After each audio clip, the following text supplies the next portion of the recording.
السلام علیکم ورحمۃ اللہ وبرکاتہ۔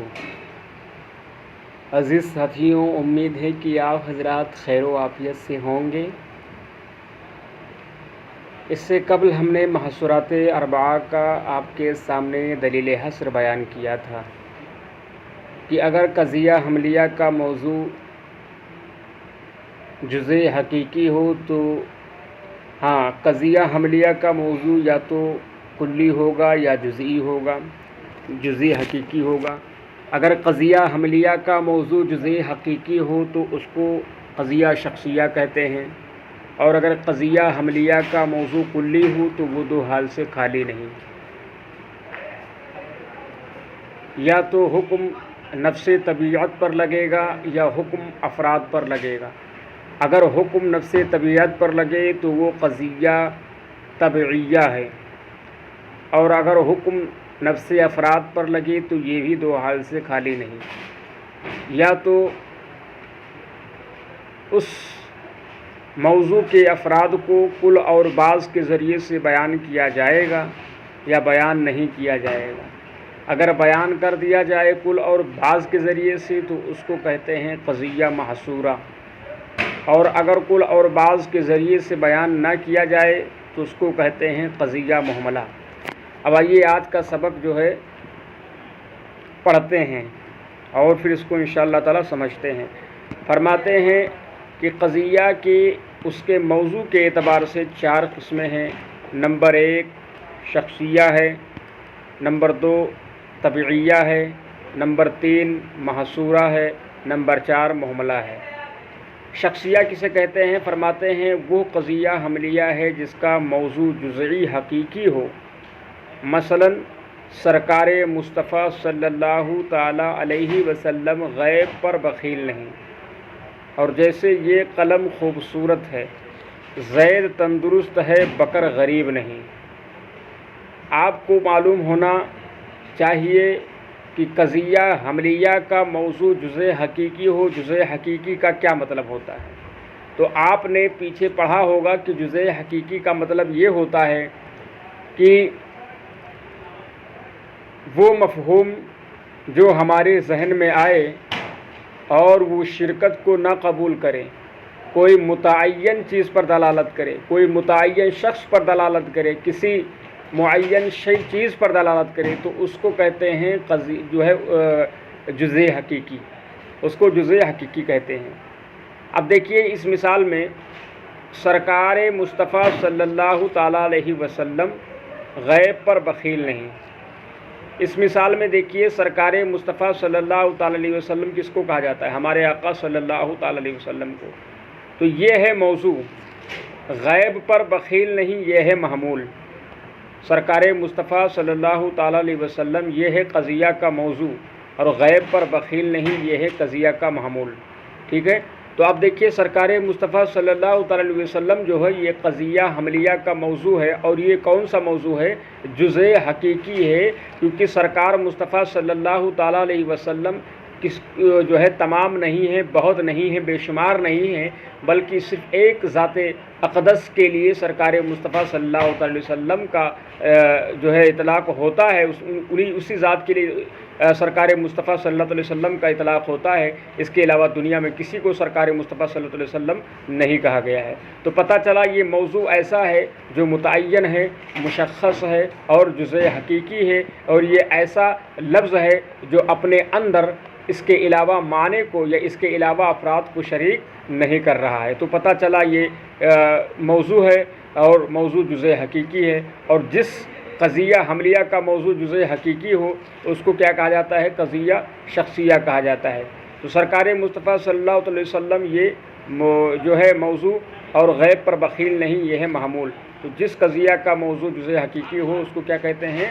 قضیہ شخصیہ کہتے ہیں۔ اور جیسے یہ قلم خوبصورت ہے، اس مثال میں یہ قلم موضوع ہے اور خوبصورت ہے، یہ ہے محمول ہے۔ تو یہ قلم اگر صرف قلم کہتے تو اب یہ اگر صرف قلم کہتے تو قلم سے بہت سارے قلم مراد ہو سکتے تھے، لیکن جب ہم نے یہ متعین کر کے کہتے یہ قلم خوبصورت ہے تو یہ کے ذریعے سے قلم کا تعین ہو گیا، قلم متعین ہو گیا۔ تو اب اسی صورت میں قلم جو ہے یہ جزء حقیقی بن چکا ہے، اور جب جزء حقیقی بن گیا تو ایسی صورت میں چونکہ یہ قضیہ کا موضوع ہے، اور قضیہ کا موضوع ہونے کی وجہ سے جب قضیہ کا موضوع جزء حقیقی ہو تو ایسی صورت میں اس کو قضیہ شخصیہ کہتے ہیں۔ تو یہ قلم خوبصورت ہے، یہ قلم ہے موضوع، اور خوبصورت ہے محمول، تو یہ کیا ہے؟ قضیہ شخصیہ ہے۔ زید تندرست ہے، اس مثال میں زید جو ہے موضوع ہے، اور زید ایک متعین اور مشخص شخص کا نام ہے، اور زید جزء حقیقی بھی ہے، اس وجہ سے زید ہے موضوع اور تندرست ہے محمول۔ تو اس مثال میں بھی قضیہ حملیہ کا موضوع کیا ہے؟ جزء حقیقی ہے، اس وجہ سے اس کو کیا کہیں گے؟ قضیہ شخصیہ کہیں گے۔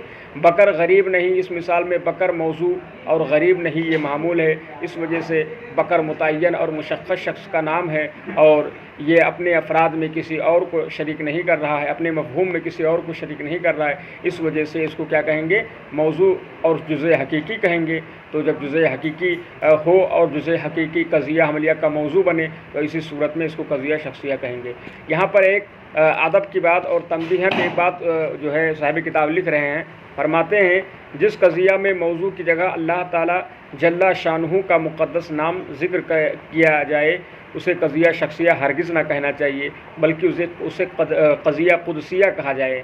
یعنی یہ کہہ رہے ہیں جس قضیہ میں موضوع کی جگہ اللہ تعالیٰ جل شانہ کا جو ہے مقدس نام ذکر کیا جائے اسے قضیہ شخصیہ ہرگز نہ کہنا چاہیے، بلکہ اسے قضیہ قدسیہ کہا جائے۔ جیسے اس مثال میں دیکھیے اللہ احد اللہ ربنا ان ربی لغفور الرحیم الرحمن علم القرآن۔ اس مثال میں دیکھیے اللہ ربی، اللہ احد میں اللہ اس میں جلالت، اللہ ربنا میں اللہ اس میں جلالت، ان ربی لغفور الرحیم میں ربی، اور الرحمن علم القرآن میں الرحمن، یہ سب کے سب موضوع ہیں، اور موضوع ہونے کے ساتھ ساتھ جزء حقیقی ہیں، اور جزء حقیقی جب ہیں تو ایسی صورت میں یہ قضیہ شخصیہ کہلائیں گے منطقی اصطلاحات کے حساب سے، لیکن چونکہ ہم ادباً اور ادب کے دائرے میں رہتے ہوئے اس کو ہم قضیہ شخصیہ نہیں کہیں گے، بلکہ اس کو ہم قضیہ قدسیہ کہیں گے۔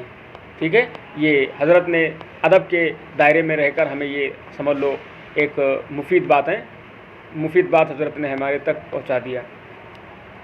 اب آگے کہہ رہے ہیں کہ دوسری قسم قضیہ طبعیہ ہے۔ قضیہ طبعیہ وہ قضیہ حملیہ ہے جس کا موضوع کلی ہو۔ ابھی تک ہم پڑھ رہے تھے کہ اس کا موضوع کلی جزئی تھا ان سب مثالوں میں، یعنی متعین تھا، اور وہ اپنے مفہوم کے اندر کسی اور فرد کو شریک نہیں کر رہا تھا، لیکن یہ قضیہ ایسا ہے کہ جس کے اندر موضوع جو ہوگا وہ کلی ہوگا، اور کلی ہونے کے ساتھ ساتھ وہ اس کے اندر افراد بھی ہوں گے۔ وہی کہہ رہے ہیں طبیعہ وہ قضیہ حملیہ جس کا موضوع کلی ہو اور حکم نفس حقیقت پر ہو۔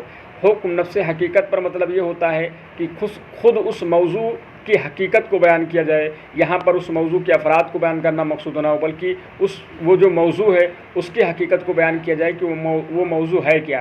وہی کہہ رہے ہیں طبعیہ وہ قضیہ حملیہ ہے جس کا موضوع کلی اور حکم نفس حقیقت پر ہو۔ جیسے الانسان نوع، انسان ایک نوع ہے، یعنی انسان جو ہے یہ ایک نوع ہے حیوان کے تحت داخل ہونے والا، اس وجہ سے یہاں پر چونکہ انسان یہ موضوع ہے، اور موضوع ہونے کے ساتھ ساتھ میں یہ کلی بھی ہے، اور یہ ایسی کلی ہے یہاں پر کہ اس کی جو ہے حقیقت بیان کی جا رہی ہے، نہ کہ یہاں پر اس کے افراد کے بارے میں کوئی بات ذکر کی گئی ہے۔ اس وجہ سے کہہ رہے ہیں کہ وہ قضیہ حملیہ جس کا موضوع کلی ہو اور حکم اسی کلی ہی پر لگایا جائے، اس کی طبیعت پر لگایا جائے، اس کی حقیقت کو پوچھا جائے وہ ہے کیا حقیقت میں، تو اس قضیہ کو قضیہ طبعیہ کہتے ہیں۔ دیکھو اس قضیہ میں انسان موضوع ہے اور وہ کلی ہے، اور نوع ہونے کا حکم انسان کے افراد زید بکر وغیرہ پر نہیں بلکہ خود حقیقت انسانیہ پر ہے، اور جیسے حیوان نوع نہیں، اس قضیہ میں نوع نہ ہونے کا حکم نفس حقیقت حیوانیہ پر ہے۔ تو جس طریقے سے حیوان پہ بتایا جا رہا ہے کہ جیسے حیوان نوع نہیں، تو ایسی صورت میں اس طریقے سے حیوان کی حقیقت کے بارے میں بتایا جا رہا ہے کہ حیوان نوع نہیں ہے، ایسے یہاں پر بھی بتایا گیا ہے کہ انسان کیا ہے؟ نوع ہے، یعنی اس کی حقیقت کے بارے میں بات ہوئی ہے۔ تو جس میں قضیہ حملیہ موضوع ہو، قضیہ حملیہ کا موضوع کلی ہو، اور اس میں قضیہ حملیہ کے موضوع یعنی کلی کی حقیقت اور نفس طبیعت کو بیان کیا جائے، تو اس قضیہ کو قضیہ طبعیہ کہتے ہیں۔ آپ کہہ رہے ہیں معصورہ وہ قضیہ عملیہ ہے جس کا موضوع کلی ہو اور حکم افراد موضوع پر ہو. یہاں یہ تھا کہ جو ہے موضوع کلی تو تھا لیکن حکم جو ہے اسی کلی پر لگ رہا تھا، نہ کہ اس کے افراد پر لگ رہا تھا. اور یہاں پر ہے قضیہ عملیہ کا وہ قضیہ عملیہ ہے جس کا موضوع کلی تو ہوگا لیکن حکم اس کلی پر نہیں لگے گا بلکہ اس کلی کے افراد پر لگے گا. جو اس کلی کے تحت افراد آ رہے ہیں ان پر حکم لگے گا. وہی کہہ رہے ہیں وہ قضیہ عملیہ جس کا موضوع کلی اور حکم افراد موضوع پر ہو اور اس افراد کی مقدار کلن یا بعضن بیان کر دی گئی ہو. کلن بعضن مطلب کل اور بعض لگا کر جو ہے اس کو کی مقدار کو بیان کر دیا جائے. ٹھیک ہے، کل اور کلن بعضن بیان کر دی گئی ہو. جیسے کہ کل نبی مطلع علی الغیب، ہر نبی جو ہے ہر نبی کو غیب پر مطلع کیا گیا ہے، یعنی ہر نبی غیب کا جاننے والا ہے. اب دیکھیے یہاں پر کہ کل نبی مطلع علی الغیب، ہر نبی غیب پر مطلع ہے. اس مثال میں کل نبیین میں دیکھیے نبیین یہ جو ہے کل نبیین کے ذریعے سے نبیین کے افراد کے مقدار کو بیان کر دیا گیا. جتنے نبی انبیاء علیہم السلام جتنے انبیاء ہیں سب کو اللہ تبارک و تعالیٰ نے غیب پر مطلع کیا ہے.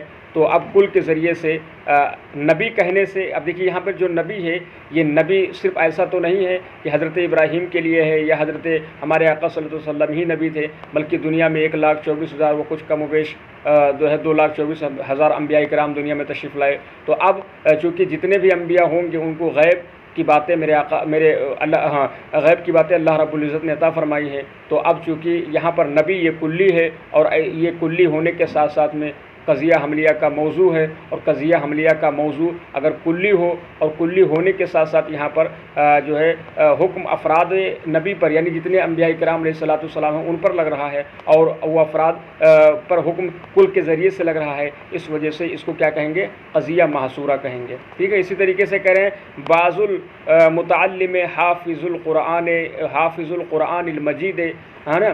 بعض المتعلم حافظ القرآن المجید، بعض متعلم یعنی بعض طالب جو علم ہیں وہ قرآن مجید کے حافظ ہیں. تو یہاں پر بھی دیکھیے المتعلم یہ قضیہ حملیہ کا موضوع ہے اور کلی ہے، تو اور اس کے افراد کے مقدار کو بعض کے ذریعے سے بیان کیا گیا ہے.